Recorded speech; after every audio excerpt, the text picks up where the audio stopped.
ये है talks news network और आप देख रहे हैं पॉलिटॉक्स, राजनीति का कच्चा चिट्ठा। जयपुर ग्रेटर नगर निगम मेयर सौम्या गुर्जर के निलंबन के बाद राजस्थान की गहलोत सरकार प्रमुख विपक्षी पार्टी बीजेपी के निशाने पर है। सौम्या गुर्जर के निलंबन के विरोध में बीजेपी ने मंगलवार को प्रदेश भर में काली पट्टी बांधकर विरोध प्रदर्शन किया। राजधानी जयपुर में बीजेपी प्रदेश अध्यक्ष डॉक्टर सतीश पूनिया की अगुवाई में धरना प्रदर्शन किया गया। जयपुर ग्रेटर नगर निगम की मेयर सौम्या गुर्जर और तीनों पार्षदों के निलंबन के साथ साथ बिगड़ी हुई कानून व्यवस्था, लंबित भर्तियों एवं संपूर्ण किसान कर्ज माफी जैसे मुद्दों पर सरकार को घेरते हुए जमकर नारेबाजी हुई। भाजपा मुख्यालय पर प्रदर्शन के बाद बीजेपी नेताओं ने राजभवन पहुंचकर राज्यपाल को ज्ञापन दिया। विरोध प्रदर्शन में प्रदेश अध्यक्ष सतीश पूनिया, संगठन महामंत्री चंद्रशेखर, नेता प्रतिपक्ष गुलाब चंद कटारिया, उप नेता प्रतिपक्ष राजेंद्र राठौर, पूर्व प्रदेश अध्यक्ष अरुण चतुर्वेदी, सांसद रामचरण बोहरा, मनोज राजौरिया, विधायक नरपत सिंह राजवी सहित कई वरिष्ठ नेता मौजूद थे। वहीं प्रदेश भाजपा के इस धरने प्रदर्शन से जयपुर के विधायकों ने दूरी बनाई। राजनीतिक हलकों में इसकी जबरदस्त चर्चा रही। विधायकों के धरने प्रदर्शन में नहीं आने को उनकी इस निर्णय से सहमति के तौर पर देखा जा रहा है। कार्यवाहक महापौर शील धाबाई और कई पार्षद भी इस प्रदर्शन से दूर रहे।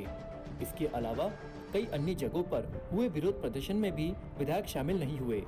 प्रदेश भाजपा के धरने के बाद मुख्यालय में पदाधिकारियों की अनौपचारिक बैठक भी हुई। इसमें इस मुद्दों पर आगामी रणनीति को लेकर चर्चा हुई। आपको बता दें, भाजपा प्रदेश अध्यक्ष डॉक्टर सतीश पूनिया के आह्वान पर जयपुर से लेकर पूरे प्रदेश भर के सभी मंडलों पर कोविड गाइडलाइन की पालना करते हुए काली पट्टी बांधकर धरने प्रदर्शन किए गए और अशोक गहलोत की सरकार की तानाशाही के खिलाफ नारेबाजी की गई। इस दौरान सतीश पूनिया ने कहा कि मुख्यमंत्री अशोक गहलोत बात बात पर नैतिकता और लोकतंत्र की दुहाई देते हैं, लेकिन हाथी के दांत खाने के और दिखाने के और है। उनकी कथनी और करनी में इतना फर्क है कि जयपुर ग्रेटर नगर निगम की महापौर व 3 अन्य पार्षदों को निलंबन किया जाना ये अपने आप में प्रतिशोध एक विद्वेष को साबित करता है। सतीश पूनिया ने आगे कहा कि नगर पालिका अधिनियम की धारा 39 का दुरुपयोग यह प्रदेश में पहली बार हुआ है। यह साफ तौर पर कांग्रेस की खींच और बौखलाहट है। जयपुर शहर में भाजपा को बड़ा जनादेश मिला, कांग्रेस को मुंह की खानी पड़ी। उसी समय से मुख्यमंत्री के मन में ये बौखलाहट है। अफसर व जनप्रतिनिधियों के सामान्य वाद विवाद को उन्होंने आपराधिक मुद्दों में तब्दील किया। ये दुर्भाग्यपूर्ण, शर्मनाक एवं अलोकतांत्रिक है। पूनिया ने कहा कि प्रदेश भर में 1000 से अधिक मंडलों पर कोविड प्रोटोकॉल का पालन करते हुए गहलोत सरकार की तानाशाही व असंवेदनशील फैसले के खिलाफ धरने प्रदर्शन किए गए। भविष्य में भी जनहित के मुद्दों को लेकर जब जब जरूरत पड़ेगी, भाजपा सड़क से लेकर सदन तक लड़ाई लड़ने को तैयार है। वहीं नेता प्रतिपक्ष गुलाब चंद कटारिया ने कहा कि सरकार तानाशाही रवैया अपना चुकी है, यह लोकतंत्र के विरुद्ध है। वहीं केंद्रीय कृषि एवं किसान कल्याण राज्य मंत्री कैलाश चौधरी ने गहलोत सरकार पर बड़ा हमला बोला। कैलाश चौधरी ने कहा कि हर समय लोकतंत्र की दुहाई देने वाले तथाकथित गांधीवादी नेता मुख्यमंत्री अशोक गहलोत ने इस द्वेषपूर्ण कार्रवाई के माध्यम से लोकतंत्र का गला घोटने का काम किया है, लेकिन भाजपा और उसका एक एक कार्यकर्ता मुख्यमंत्री गहलोत को उनके नापाक इरादों और मसूमों में सफल नहीं होने देंगे। भाजपा इस द्वेषपूर्ण और अलोकतांत्रिक कार्रवाई के विरोध में डॉक्टर सौम्या गुर्जर अपने अन्य पार्षदों और कार्यकर्ताओं के साथ चट्टान की तरह मजबूती के साथ खड़ी है। कांग्रेस का यह अघोषित आपातकाल ही अब उनके पतन का कारण बनेगा। भाजपा हर तरीके से यह न्याय की लड़ाई लड़ेगी और जीतेगी। केंद्रीय राज्य मंत्री ने आगे कहा कि राजस्थान की कांग्रेस सरकार दिनों दिन क्रूर प्रबंध और लापरवाही के रिकॉर्ड दर्ज कराने के साथ एक और चीज में अव्वल साबित हो रही है, वो है द्वेषतापूर्ण राजनीति और तानाशाही।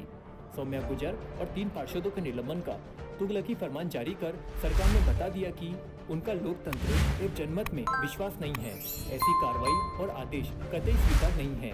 इसका कड़ा जवाब देने के लिए भाजपा और जनता तैयार है।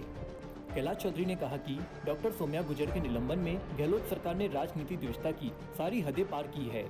लोकतांत्रिक प्रक्रिया से जनता द्वारा चुनी गई महिला जनप्रतिनिधि को टारगेट करते हुए कानून के खिलाफ जाकर कार्रवाई की। सरकार ने महापौर को सख्त लॉकडाउन और सार्वजनिक अवकाश शनिवार रविवार के दिन कार्रवाई की। उसमें भी एक दिन के लिए भी उन्हें अपना पक्ष रखने का समय नहीं दिया। इस तरह से यह विधि विरुद्ध एक तरफा कार्रवाई न्याय संगत नहीं है। कैलाश चौधरी ने कहा कि आधी रात को अलोकतांत्रिक प्रक्रिया अपनाकर जिस तरह से मेयर को निलंबित किया गया है, सीनियर अफसर की जांच जूनियर अफसर को दी गई है, लेकिन भाजपा का कार्यकर्ता अभी भी हार मानने को तैयार नहीं है। न्यायालय में भी यह लड़ाई लड़ने को भाजपा तैयार है। अब तो लोकतांत्रिक प्रक्रिया में ही कांग्रेस पार्टी का विश्वास नहीं रहा। इतना ही नहीं, कांग्रेस का आचरण हमेशा से ही अलोकतांत्रिक रहा है। कैलाश चौधरी ने कहा कि देश पर अलोकतांत्रिक तरीके से आपातकाल थोपने वाली कांग्रेस ने रात के अंधेरे में जिस तरह से अलोकतांत्रिक कार्रवाई को अंजाम दिया, वह 1975 में लगाई गई आपातकाल की याद दिला रही है।